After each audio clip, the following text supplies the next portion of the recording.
Hey, how you guys doing? My name is Reggie Dwayne. It's another episode of Watch Me Watching. Today, I want to talk to you guys about none other than watches. Hey! And what we got today? Style check. Style pose. Style check. Style pose. We have the Eternamatic Air Force on a bun strap. I made that bottom part, slipped the strap through there. 39 millimeters. 20 millimeter bandwidth, 39 millimeter case.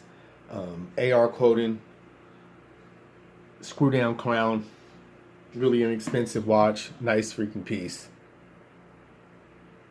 Kind of reminds me of those Breitling dials that they have on those Breitlings that came out a little while ago. But this watch was about $500. And we also have another watch today. It's a Mito. A Mito Captain Star. It's a really nice piece. Has a really nice, interesting clasp. Look how this clasp. And when it's on your wrist, a lot of times when it gets hot, for me, I can just open the clasp and let it pull it up on my arm, and it sits on there real nice. It's a real nice piece. The Mito Captain Star, 42.8, 42.5 millimeters, 22 millimeter band, with this nice tapering, really nice taper on that bracelet, with a polished edge right here and a polished edge along. Can I get that in this crappy camera? I had a camera, but he really sucked.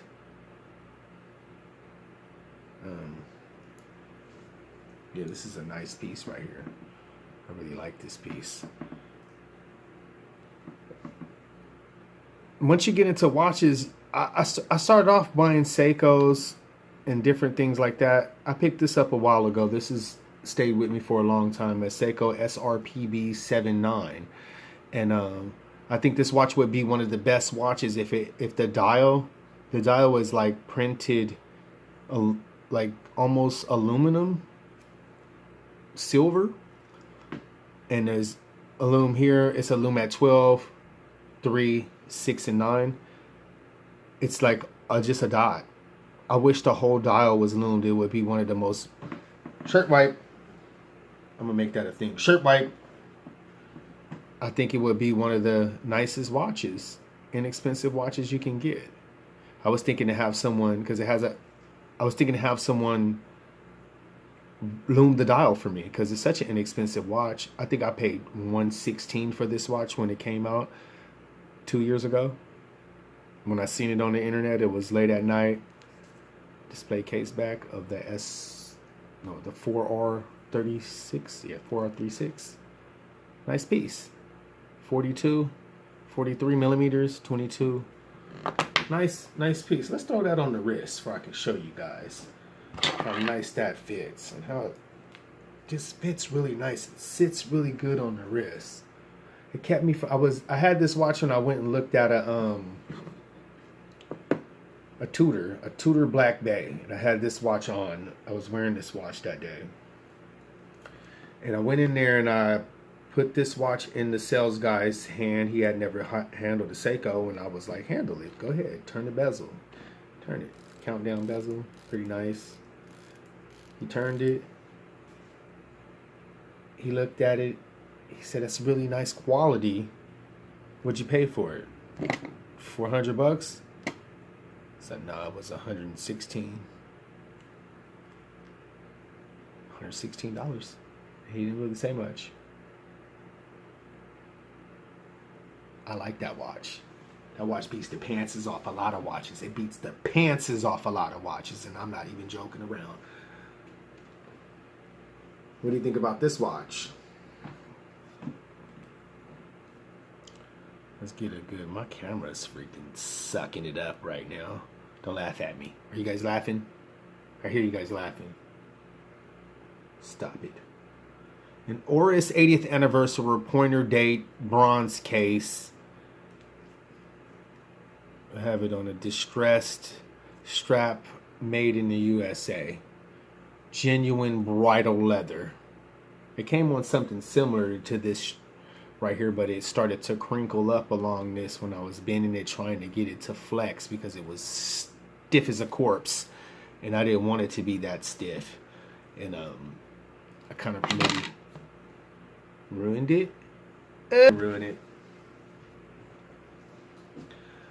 I was checking out some watch interviews, reviews, talks, chats, opinions, and a lot of people they have a refutation. They're refuting this guy and they're refuting this guy, and they're saying that if you buy this watch, your watch is going to lose money, and this, that. And anybody that buys watches, in my opinion, that's not buying it because they love it, is a watch dealer. And they're not a watch enthusiast, in my opinion. If you're going to buy a watch and worry about if it's going to go up or down in price, it's like buying a car and doing the same thing.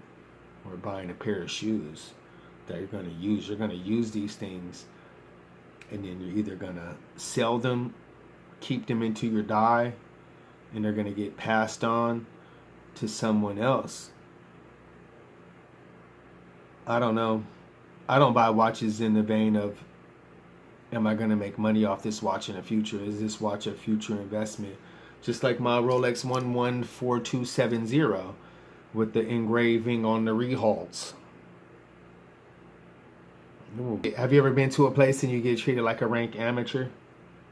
I got into a confrontation with the lady at the Ben Bridge store because I was explaining to her, maybe I explained it to her in too many words. Like I had just bought the Explorer there, the 36mm Explorer, but I was in the store a couple of days ago looking at the 36mm Tudor Black Bay. And I mentioned that. And she said, oh yeah. I was like, I bought the Explorer instead. She was like, oh yeah, you bought the 39. I was like, no, I bought the 36. She was like, no, you mean the 37? I was like, no, the 36. The 36mm, like the Tudor. Like the Tudor, I just said I was looking at, oh, 37? I was like, no. Then I got frustrated. I was like, no, they don't make, it's not 37, it's 36. And then she goes, yeah, whatever. And it just rubbed me. They're being rude to me because I get this thing when I go into these places. Maybe because I am who I am. Maybe because I look like Sammy Davis Jr. Maybe because I look like Mike Tyson. Maybe because I look like Chris Rock. I don't think I look like any one of them ends, but you get my drift. When I go into some places, I gotta either break the ice in a way that, how would I say this? Makes me feel like they don't want me in the store. Basically is what it is. It makes me feel unwanted in a lot of places.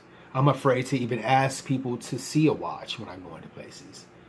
I'm afraid.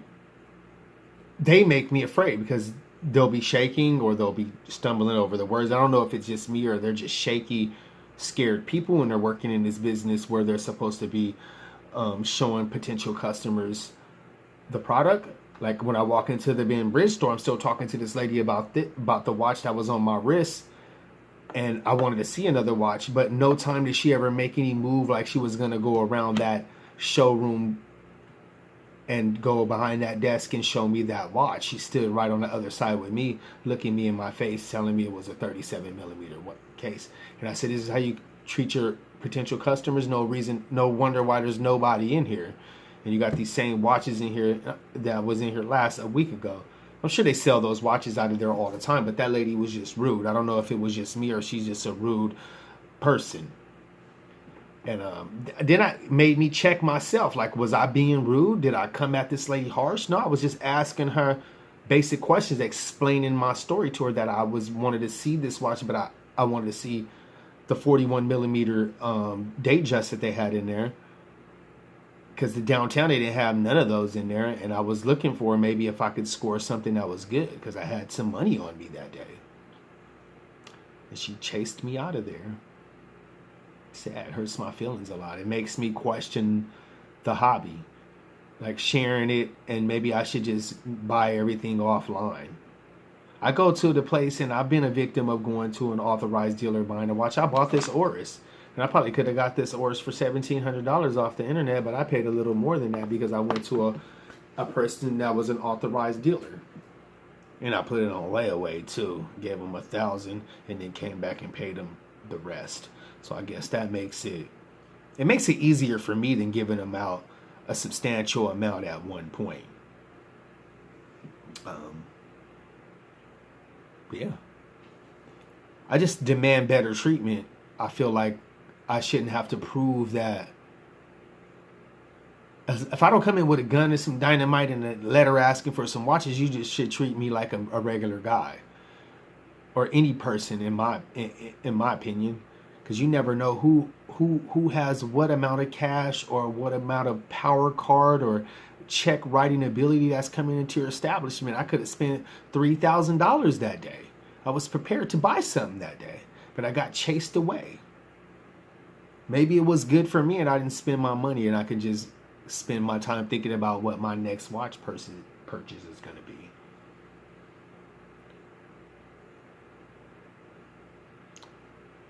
Thank you guys for tuning in to my channel. If you guys like my content, if you guys want to see more of these Orises. Look at that, it's got this nice patina. And I take a microfiber cloth. Where's my microfiber? Where's my micro? Here goes my microfiber. I take a microfiber cloth and I kind of just wipe it a little bit sometimes. And it gives this like almost gold. It almost looked like gold. The edges do. Can't really see it on that camera. The camera does the watch no justice. I say go and see one for yourself. They probably won't let you touch it because bronze watches are wrapped in weird plastic, especially that one. They wouldn't even let me breathe on it. Mito Captain Star. I think this is an underrated killer of a lot of watches. And I think I paid $549 for that watch. This is like one of my little favorite little watches, this little Eterna. I really like that watch. It makes me smile. 59. Can't even see the words. Look at that. It says Raymond Wheel, Geneva, Parisifil. It's really thin. It's a nice piece. I actually really like that piece. Let's throw it on the wrist. Give you guys an outgoing wrist gander. You want a wrist gander? I ain't gonna say wrist. The other word. I'm gonna call it a wrist gander. Wrist gander. Look at that. It kind of actually looks really cool. Best $5 I ever spent for a two-tone 18-karat gold watch. That was the most filthiest watch that I've ever encountered. Whoever wore this watch was a pig, and they never cleaned it. I had to take a toothbrush, and I got some bleach on the toothbrush, and I watered it down with some soap, and I got in there, and it just avalanched. Rain slide, mudslide of filth, disgusting sauce came out of that bracelet. It took me like 5 minutes, 10 minutes to clean it all out.